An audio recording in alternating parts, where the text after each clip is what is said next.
article is called "The Squire Visits Guatemala City and the Most Dangerous Job in the World" specifically talks about red zones. Red zones are a very dangerous region when conditions get exceeded of safety limit.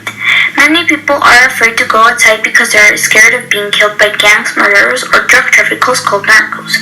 And the article says that red zones is a concentration of maximum danger within a city of maximum danger that is the capital of outstanding violent nation.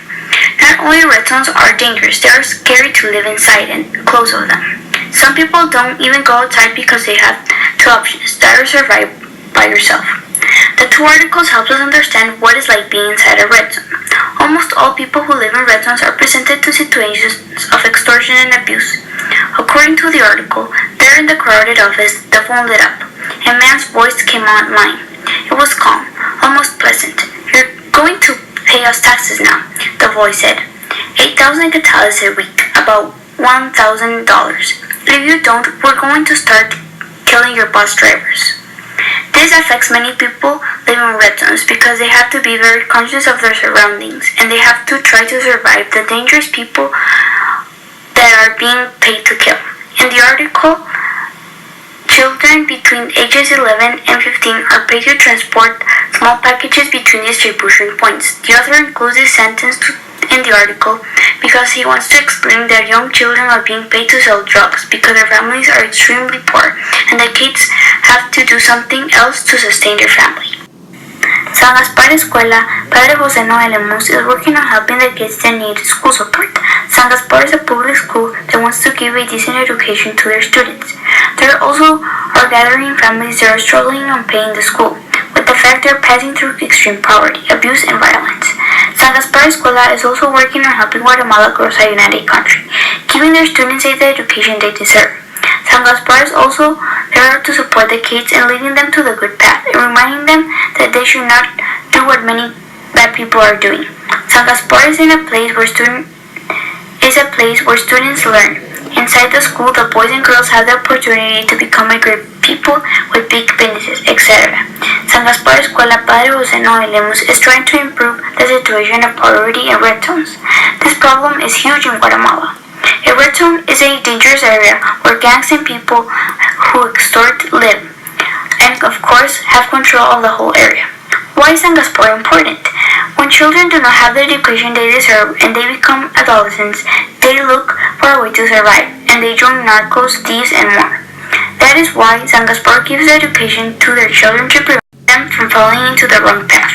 And of course, they can have a life of good taste, so that they can live and work as they should.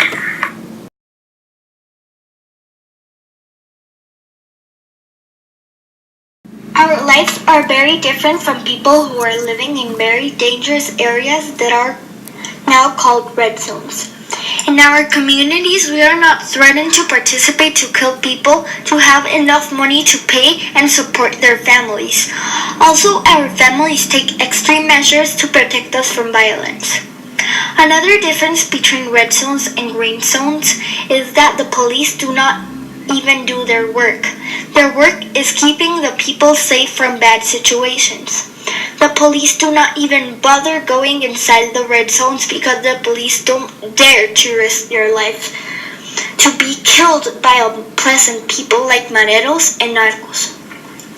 In comparison of education, we have magnificent education from the children in red zones. Some kids do not even have an education. Some are lucky to have school to learn, even if it's not very decent. When we come back from school, we don't worry if we're alive or not, because we know we are in good hands. But in red zones, kids do not have a bus to leave them in their house. They have to walk. They can be even assaulted, abused, threatened, or even killed. In addition, we have our food sources secured so our family doesn't have to participate in things that are not supposed to support their family. In conclusion, we have noticed that San Gaspar Escuela Padre José lemus are working on making everything possible. They are giving the opportunity to Guatemalans who need a decent education, and with it, the students take advantage of the education that was given so they can grow and be able to take their family forward and can have a decent job. Maybe you have not been in this situation where your parents are not able to pay for the education that every Guatemalan should have, but there are children who are struggling and parents who are also looking for good for their child, but they're in red areas and that can make it very difficult to find a school for these people.